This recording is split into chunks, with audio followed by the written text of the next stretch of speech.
हम बचपन से ये सुनते आए हैं कि कैंसर छूने से नहीं फैलता, साथ बैठने से नहीं फैलता, खाना शेयर करने से नहीं फैलता। और ये बात आज भी इंसानों के लिए पूरी तरह से सच है, फिलहाल तो। लेकिन अब वैज्ञानिकों ने एक ऐसी खोज की है जिसने पूरी दुनिया का ध्यान खींच लिया है। अमेरिका और कनाडा की सीमा पर मौजूद एक झील में रहने वाली साधारण सी कैटफिश में ऐसा कैंसर मिला है जो सिर्फ शरीर के अंदर नहीं बढ़ता, बल्कि एक मछली से दूसरी मछली में जाकर जिंदा भी रहता है। यानी कैंसर की कोशिकाएं खुद सफर करती हैं, नए शरीर में पहुंचती है और वहां जाकर फिर से ट्यूमर बनाना शुरू कर देती है। ये खोज इतनी दुर्लभ है कि पूरी दुनिया में अब तक सिर्फ मुट्ठी भर जीवों में ही ऐसा देखा गया है।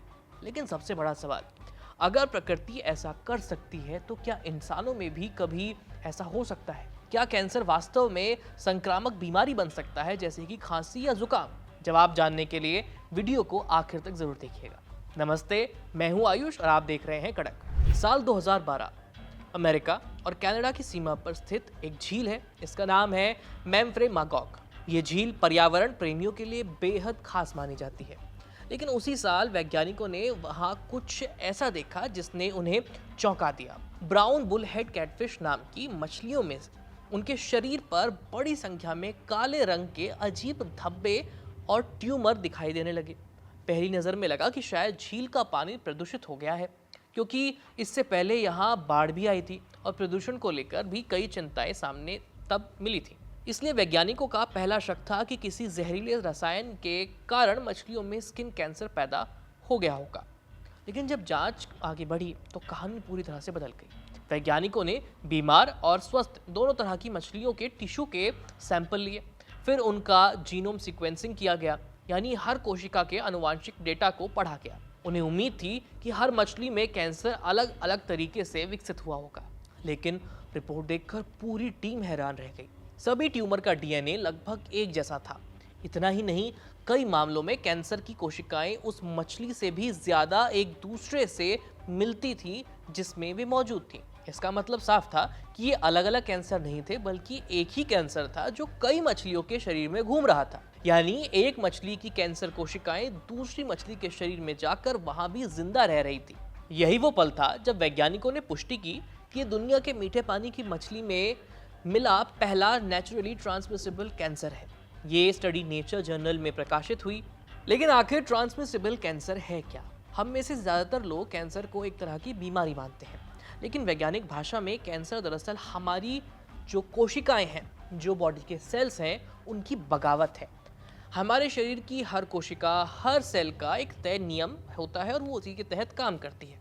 वो कब बनेगी, कब विभाजित होगी और कब मर जाएगी, सब कुछ पहले से तय होता है।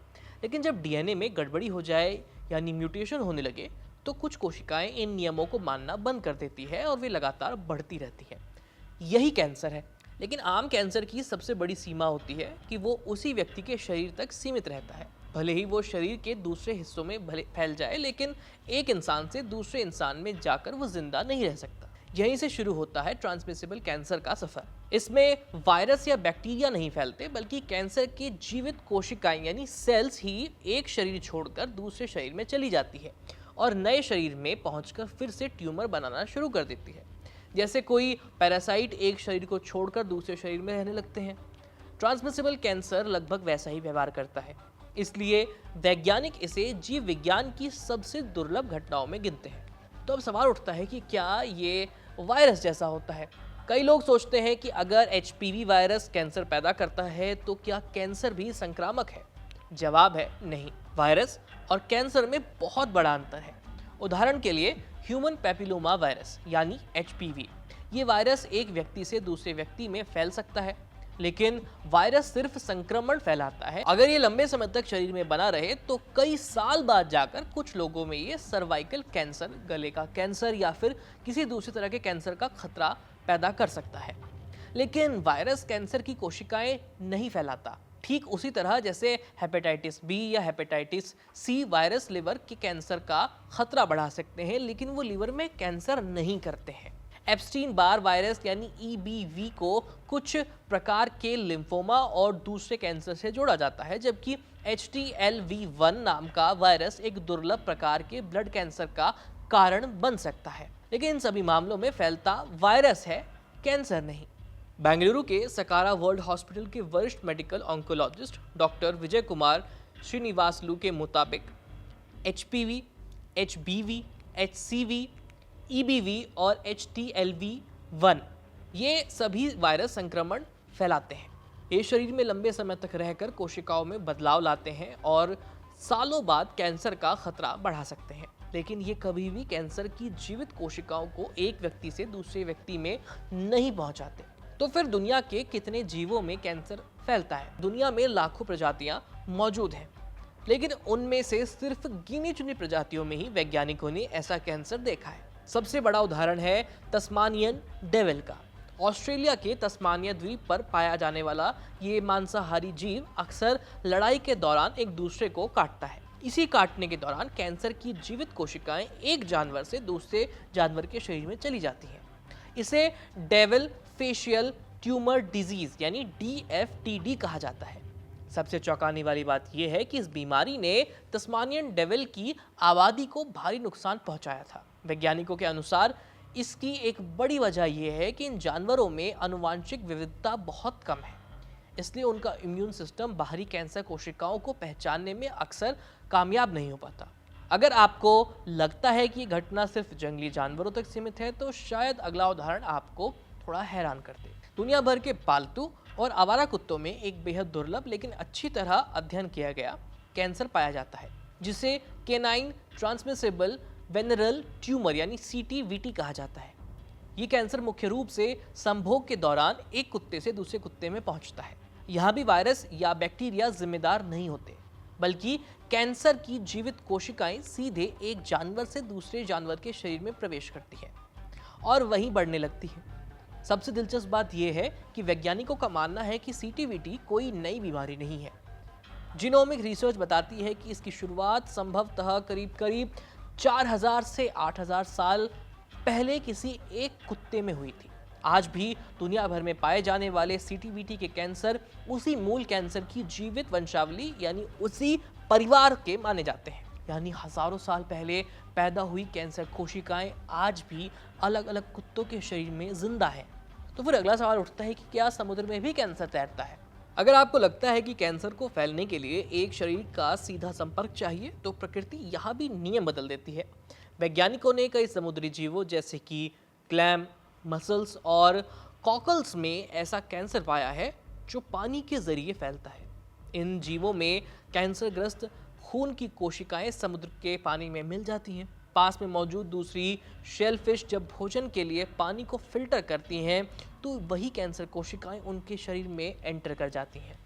यानी यहाँ कैंसर का माध्यम पानी बन गया। ब्राउन बुलहेड कैटफिश की नई खोज ने वैज्ञानिकों के सामने यही सवाल खड़ा किया है कि कहीं मीठे पानी में भी ऐसा कोई तंत्र तो काम नहीं कर रहा।